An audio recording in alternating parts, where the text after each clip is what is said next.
been up here, don't really mean shit. They're going to fight here now. Think that Jake would have enough time, seeing as he's already undersized. He's not a real heavyweight, and this is Anthony Joshua we're talking about. Punch, really. If he takes a big punch from Jake Paul, if he gets hurt in any way by Jake Paul, if he doesn't absolutely ice Jake Paul within a few rounds of this 8-round scheduled bout, well then it really affects his credibility. Tensions flare at the press conference as Anthony Joshua confronted Jake Paul over perceived disrespect, with a heavyweight champion visibly frustrated and angered by Paul's comments and behavior. The fiery press conference was just the start of discussion surrounding Jake Paul and Anthony Joshua. Experts analyzed the fight's risks and potential impact, weighing in on what's at stake. Legendary trainer Barry McGuigan delivered pointed criticism, stressing the real fear-experienced boxers might feel facing someone like Paul. With decades of experience around elite heavy hitters, McGuigan highlights that a single clean punch can completely shift a fight's momentum, underlining just how dangerous and unpredictable this matchup could truly be. Some people are saying, AJ's grabbing the bag. There's nothing wrong with that, because anybody else, if they got offered that kind of money, they would do it. So, yep. And some people are suggesting it might damage his legacy. Well, where do you sit with the decision of him taking that fight? And it's a professional 8-round fight as well.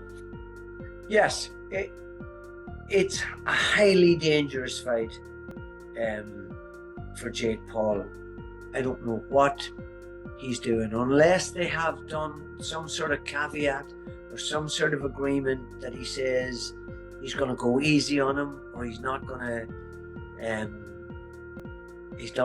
go flat out.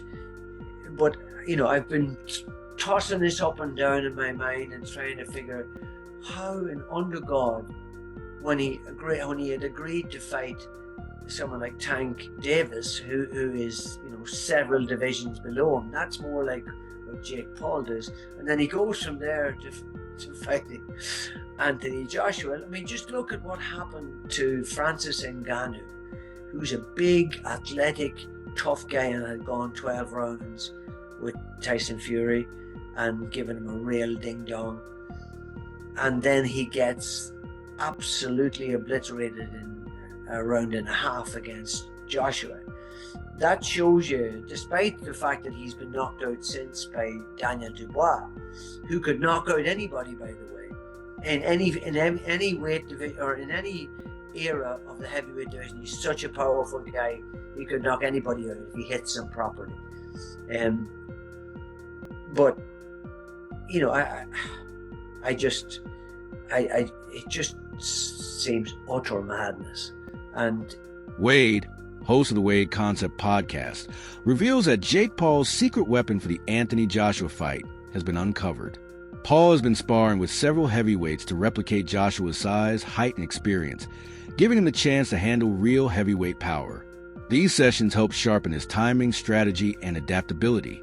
By training against opponents who mirror Joshua's attributes, Paul is preparing himself for the specific challenges he will encounter inside the ring. Joshua fight, if you're Jake Paul, who hasn't fought someone in the top, realistically, the top 50. I know Tommy Fury is ranked in the top 50, but anyone that is a top 50 fighter, even in your weight class, let alone a top 10, top 5 heavyweight in Anthony Joshua, who was a 2-time heavyweight champion of the world. Can you get prepared for a guy like that if you brought in, let's just say, a deity, freaking Zeus, Hercules, whoever, to prepare you? Could you do it? I don't think that Jake would have enough time, seeing as he's already undersized. He's not a real heavyweight, and this is Anthony fucking Joshua we're talking about. But I will say there were rumors going around that Jake was not taking this fight as seriously as he needed to. That Jake was dilly-dallying, flying to go see F1 in Miami after his press conference, and then going to see his girl all the way in the Netherlands if she's trying to qualify for, I think, the Olympics or something else. There was this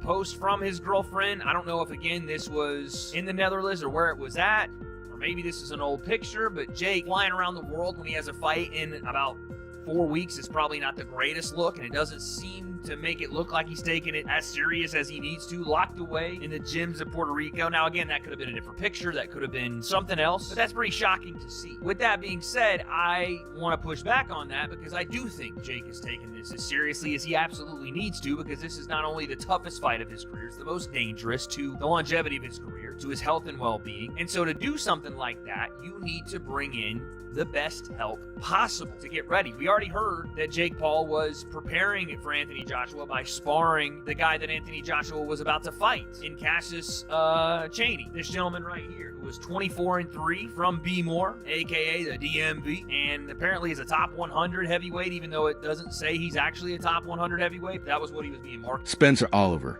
former professional boxer and analyst, offers a unique perspective on the upcoming Anthony Joshua versus Jake Paul fight. Speaking on an expert panel, Oliver suggests that this bout carries significance beyond competition, highlighting its symbolic value for the sport itself. He draws a comparison to Muhammad Ali's era, noting that Ali frequently took unconventional fights that captivated public attention and drew viewers beyond the usual boxing audience. Oliver argues that if Joshua accepts the challenge against Jake Paul, he steps into a moment reminiscent of Ali's approach, where entertainment and spectacle intersect with professional sport. This matchup has the potential to introduce new audiences to boxing, including those who typically do not follow traditional heavyweight bouts, while testing Joshua's ability to maintain focus in an atypical scenario. The fight represents a cultural milestone in boxing, bridging the gap between longtime fans and a digitally engaged younger audience. Oliver emphasizes that high-profile bouts like this can expand viewership and generate global attention. By participating, Joshua engages with a broader demographic, including fans who follow Jake Paul primarily on social media. This crossover effect could elevate boxing's visibility, increase revenue opportunities, and attract new sponsorships. Analysts suggest that the cultural impact of this fight may rival its sporting significance, marking it as a landmark event in the ongoing evolution of professional boxing. Pops him a few times in the face, walks out of 150 million quid. No one will remember the fact he fought Jake Paul. They'll remember the fact he knocked Klitschko out in Wembley in 2017. Totally agree with that. So I'm kind of, whilst I don't like it, and I don't like the way that Jake Paul gravitates to these brilliant athletes and like a moth sucks the life out of them because he gets a benefit of association, because I think they deserve all the association. But he is a and there was opportunity there. Listen, commercially, of course it works because it'll be huge and there'll be a load of money on the table. For Anthony Joshua, it's like sort of, he's going to get rewarded very well with no risk, minimal risk, no risk at all. He's going to go in there and he may then put all this stuff to bed with Jake Paul and calling out all these different champions, etc., etc. So, of course it works. And when you're talking about, the credibility that Joshua's going to get, he's not going to get none now, but are people going to remember that? Of course they're not. Like, when he goes on to do what he does, didn't Muhammad Ali have some sort of strange fight in the middle of his career? Didn't he box? Yeah, he did. He boxed some non-boxing guy and whatnot. Like, people don't remember that. That's what I'm saying. Look, us as boxers, we don't remember stuff like that. Replication. So he did a version of fighting Thunderlips, didn't he? So, boxing analysts Angelo and Josh offer a detailed technical breakdown of the upcoming matchup.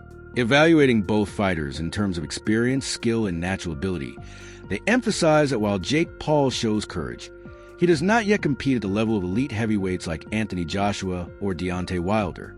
Joshua and Wilder belong to a rare class of athletes whose timing, precision, and devastating power can decisively alter the course of a fight in a single moment. Angelo and Josh highlight that these attributes are built through years of intense training, combined with natural physical advantages, qualities that less experienced or smaller fighters cannot replicate.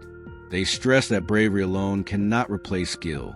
While Paul's confidence is commendable, it cannot substitute for the depth of preparation, instinct, and ring awareness that professional heavyweights consistently bring to the sport. So, as I am with you, there is a danger in this fight. The odds are Joshua's 1-12, obviously. Jake Paul is 6-1.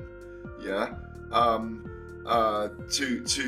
to win this fight in a 2-horse race in which this is a guy who lost to Tommy Fury, Tyson Fury's brother, in an 8-round fight, who, for me, I wrote that it would damage his legacy a week ago.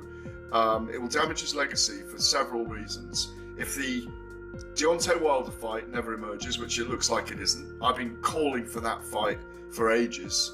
If those two got in a ring together, it's still a massive fight. It's a dangerous fight to sanction, in my view. It sets the wrong precedent. It is 10-ounce gloves. It is a boxing match. It's not an exhibition. This isn't a 58-year-old Mike Tyson. This is one of the most dangerous finishers in the world, who is probably 5 levels above Jake Paul and a weight division above him. I think it's irresponsible to let those two in a ring together in a proper boxing match. That's my view. It doesn't damage his bank balance, but if he earns $70 million for this. Henry, a boxing analyst, points out that the risks in this fight are not entirely one-sided. While much of the discussion centers on the danger Jake Paul faces against a seasoned champion, analysts highlight that Anthony Joshua is also exposed to significant risk. Even a small lapse in focus, performance, or judgment could give Paul an opening, potentially impacting Joshua's reputation despite a likely victory. They stress that for a fighter of Joshua's caliber, any result short of a decisive, flawless win could be seen as a setback rather than an affirmation of dominance.